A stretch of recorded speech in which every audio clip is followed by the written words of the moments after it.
Here is a sheet of standard printer paper. This is what we'll be using to make our zine today. Today, we'll be making a quarter-size zine. That means we're going to fold the paper in half and then into a quarter size.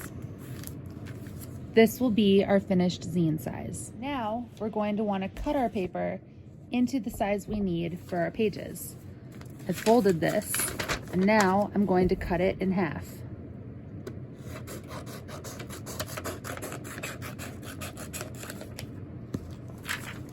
This will be the size of our finished zine.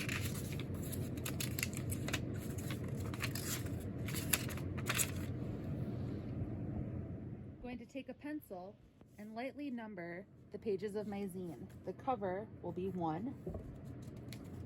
Then we'll have page 2, 3, 4, 5, 6, 7, and 8.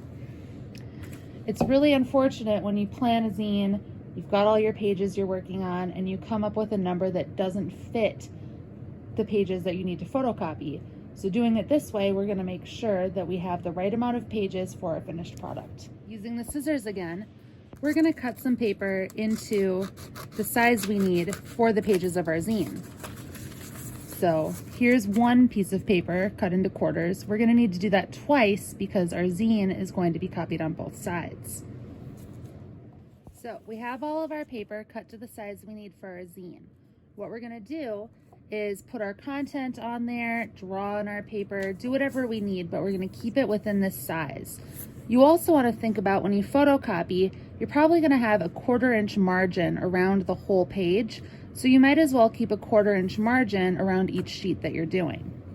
Here I've made a fake little zine about my wisdom teeth. So we've got the first page, introduction, and then the story of my teeth, a friend's tooth, and the back page. So our finished zine will have 8 pages total. Here I've taken my 8 pieces of quarter-size paper and I have put my content for the zine I want on them. I'm going to take these 8 pages and I'm going to number the backs of them. 1, 2, 3,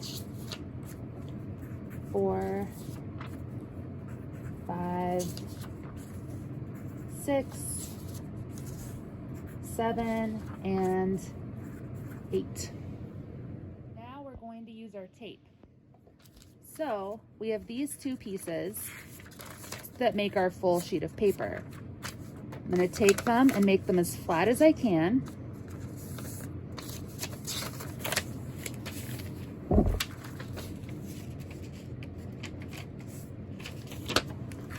And I'm going to tape them together. It doesn't matter what's on the top or what's on the bottom, just as long as we try to put them back together to being an 8.5 by 11 sheet. So I'm going to tape it there, and for good measure, I'll tape it on the back as well.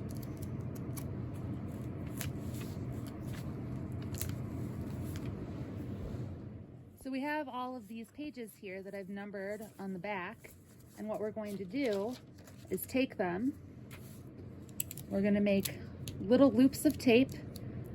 You could use Post-it notes, you could use other types of tape, a glue stick, whatever works for you, but we're going to match the page to the bones that it belongs to, lining it up the best that we can.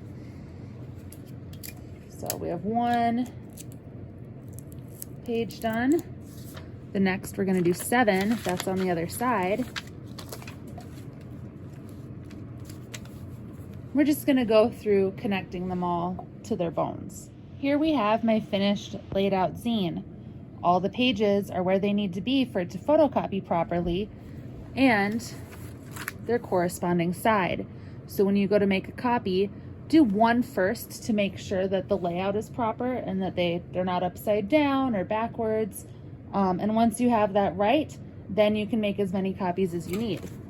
You can adjust this type of layout for any size that you're doing. Maybe you're going to do an 1/8 size, 1/16 size, but as long as you make your little booklet first, number the bones, and then attach the corresponding pages, you should be golden.